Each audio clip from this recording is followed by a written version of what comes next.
창세기 43장. 가나안 땅에는 아직도 가뭄이 계속되었습니다. 야곱의 가족은 이집트에서 가져온 곡식을 다 먹었습니다. 그래서 야곱이 아들들에게 말했습니다. 이집트로 다시 가서 먹을 음식을 조금 더 사오너라. 그러자 유다가 야곱에게 말했습니다. 그 땅의 총리는 우리에게 매우 엄하게 경고했습니다. 그 사람은 너희 동생을 데려오너라. 그렇게 하지 않으면 다시는 나를 볼 수 없을 것이다 라고 말했습니다. 만약 아버지께서 베냐민을 우리와 함께 보내주시면 이집트로 내려가 음식을 사오겠지만 베냐민을 보내주지 않으시면 내려가지 않겠습니다. 그 땅의 총리가 우리에게 경고했습니다. 베냐민을 데리고 오지 않으면 다시는 우리를 보지 않겠다고 말입니다.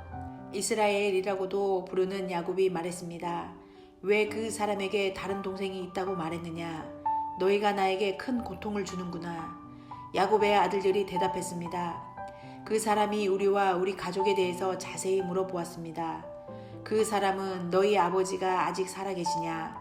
너희에게 다른 동생이 있느냐? 하고 물어보았습니다. 우리는 그저 그의 물음에 대답했을 뿐입니다. 그 사람이 나머지 동생을 데리고 오라고 말할 줄을 우리가 어떻게 알았겠습니까? 그때 유다가 아버지 이스라엘에게 말했습니다. 베냐민을 우리와 함께 보내주십시오. 그러시면 지금 당장 떠나겠습니다. 그렇게 하셔야 우리가 죽지 않고 살 수 있습니다. 아버지와 우리 자식들이 살 수 있습니다. 제가 틀림없이 베냐민을 잘 돌보겠습니다. 제가 책임지겠습니다. 만약 제가 아버지께 베냐민을 다시 데리고 오지 못한다면 죽을 때까지 저를 욕하셔도 좋습니다. 이렇게 시간을 낭비하지 않았다면 벌써 2번은 다녀왔을 것입니다.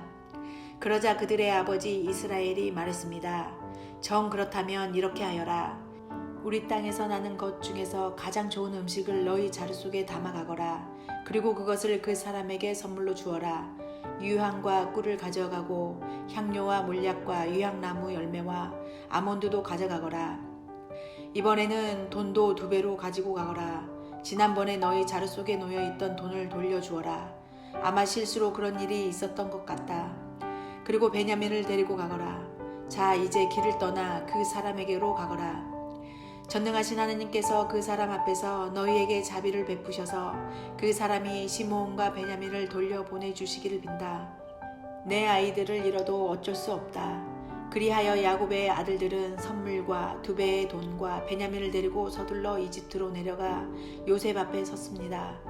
요셉은 형들과 함께 온 베냐민을 보고 자기 집 관리인에게 말했습니다. 저 사람들을 집으로 데리고 가거라. 짐승을 잡아서 음식을 준비하여라. 오늘 점심을 나와 함께 먹을 수 있게 하여라. 관리인은 요셉이 말한 대로 요셉의 형들을 요셉의 집으로 데리고 갔습니다. 요셉의 형들은 요셉의 집으로 가게 되어 두려웠습니다. 그들은 이렇게 생각했습니다.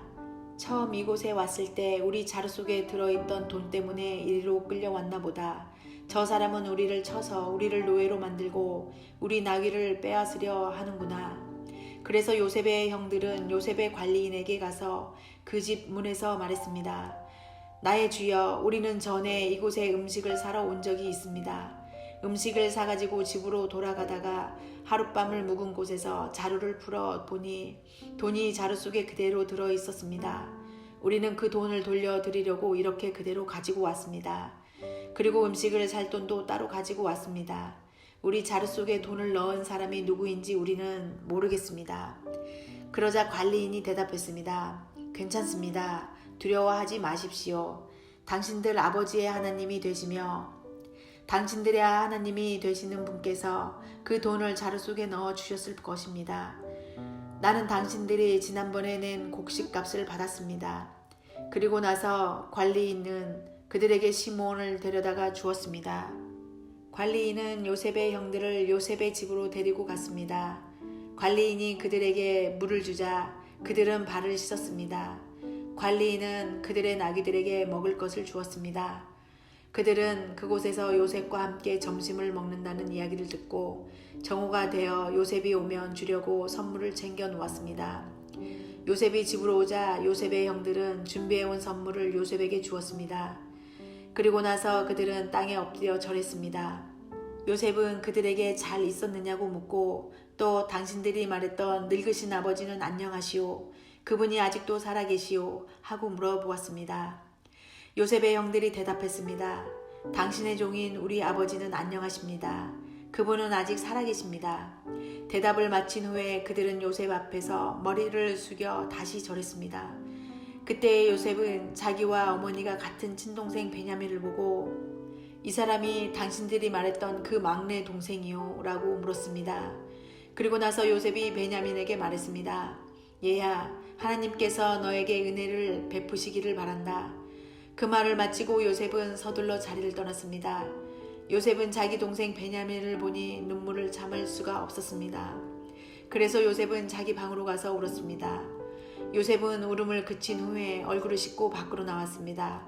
요셉은 자기 마음을 달래면서 음식을 내와라 하고 말했습니다. 그러자 사람들이 요셉의 상을 따로 차리고 요셉의 형들의 상도 따로 차렸습니다. 그리고 요셉과 함께 음식을 먹는 이집트 사람들의 상도 따로 차렸습니다. 이집트 사람들은 히브리 사람을 싫어해서 그들과 함께 밥을 먹는 법이 없었기 때문입니다.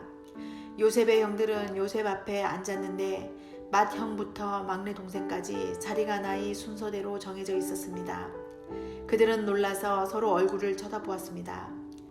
요셉은 자기 상에 놓인 음식을 형들의 상에 가져다 주게 했는데 베냐민에게는 다른 사람들보다 5배나 더 주었습니다.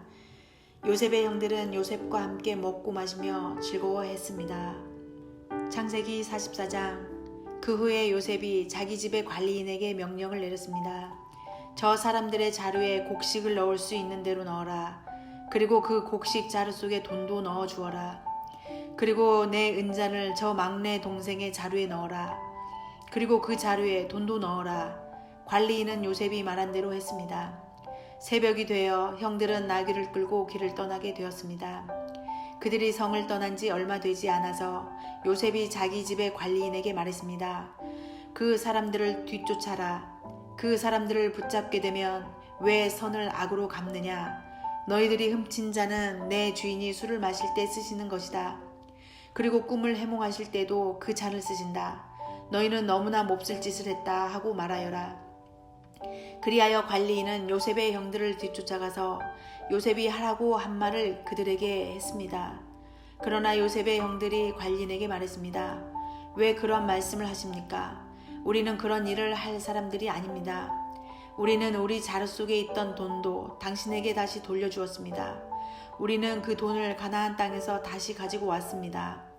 그런 우리가 당신 주인의 집에서 은이나 금을 훔칠 리가 있겠습니까? 만약 그 은잔이 우리들 중에서 누군가의 자루에서 나온다면 그 사람을 죽여도 좋습니다. 그리고 우리는 당신의 노예가 되겠습니다. 관리인이 말했습니다. 당신들 말대로 하겠소. 하지만 은잔을 훔친 사람만 내 종으로 삼을 것이오. 다른 사람들은 그냥 가도 좋소. 그리하여 모든 형제들이 서둘러 자루를 내려서 풀었습니다.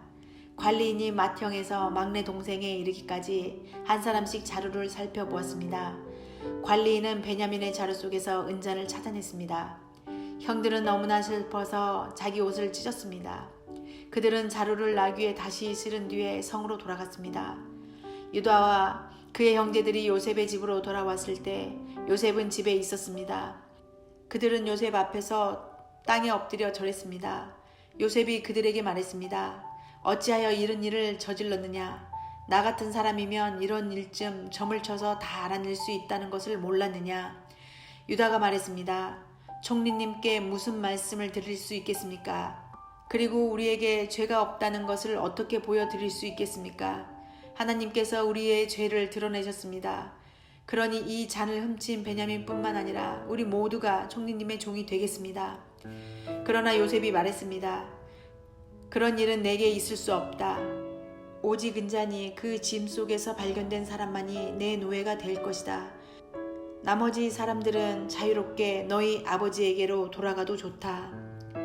그러자 유다가 요셉에게 나아가서 말했습니다. 총리님께 한 말씀 드릴 테니 허락해 주십시오. 제발 저에게 노여워하지 마십시오. 총리님은 파라오만큼이나 높으신 분입니다. 전에 저희가 여기에 왔을 때 총리님은 너희에게 아버지나 다른 형제가 있느냐 하고 물어보셨습니다. 그때 저희에게는 늙으신 아버지가 계십니다. 그리고 동생도 있습니다. 저희 동생은 아버지가 늙으셨을 때 낳은 아들인데 저희 막내 동생의 형은 죽었습니다. 그래서 그 막내 동생은 그 어머니의 마지막 남은 아들이 되었습니다. 우리 아버지는 그 아이를 매우 사랑하십니다. 라고 대답했습니다. 그러자 총리님은 저희에게 그 동생을 나에게 데려오너라. 그 사람을 보고 싶다 하고 말씀하셨습니다. 우리는 총리님께 그 어린아이는 자기 아버지를 떠날 수 없습니다. 만약 그 아이가 아버지를 떠나면 아버지는 돌아가시고 말 것입니다. 라고 말씀드렸습니다. 하지만 총리님은 너희 막내 동생을 데리고 와야 한다. 만약 데리고 오지 않으면 다시는 나를 못 볼 줄 알아라 하고 말씀하셨습니다. 그래서 저희는 저희 아버지에게로 돌아가서 총리님께서 말씀하신 그대로 말씀드렸습니다. 얼마 뒤에 저희 아버지께서 다시 가서 곡식을 좀 사 오너라 하고 말씀하셨습니다. 그래서 저희가 아버지께 말씀드렸습니다. 막내 동생과 함께 가는 것이 아니라면 갈 수 없습니다. 막내 동생을 데리고 가지 않으면 총리를 만날 수 없을 것입니다. 그러자 제 아버지께서 저희에게 말씀하셨습니다. 너희도 알듯이 내 아내 라헬은 내게 2 아들을 낳아주었다. 그런데 한 아들은 나를 떠났다. 나는 그 아이가 틀림없이 들짐승에게 찢겨 죽었다고 생각한다. 그 아이가 나를 떠난 뒤로 나는 그 아이를 한 번도 보지 못했다. 그런데 너희가 이제는 이 아이마저도 내게서 빼앗아 가려고 하는구나. 이 아이에게 어떤 좋지 않은 일이 일어날지 모른다. 그렇게 되면 나는 죽을 때까지 슬퍼하게 될 것이다. 그러니 저희가 그 막내 동생 없이 집에 계신 아버지께 돌아가면 어떤 일이 일어나겠습니까? 저희 아버지에게 그 아이는 무엇보다도 가장 소중한 아들입니다. 아버지께서 만약 그 아이가 저희와 함께 오지 않는 것을 아신다면 아버지는 돌아가실 것입니다. 그렇게 되면 저희는 아버지를 돌아가시게 한 죄인이 되고 맙니다. 저는 아버지께 그 아이를 무사히 돌려보내드리겠다고 약속했습니다. 저는 아버지에게 만약 제가 그 아이를 아버지에게 돌려보내지 못하면 두고두고 그 죄값을 받겠습니다 하고 말했습니다. 그러니 제발 저를 남겨두어 종으로 삼으시고 그 아이는 형들과 함께 집으로 돌아가게 해 주십시오. 그 아이를 데리고 가지 않는 한 저는 아버지께로 돌아갈 수 없습니다. 저는 아버지가 슬퍼하시는 모습을 참아 볼 수 없습니다.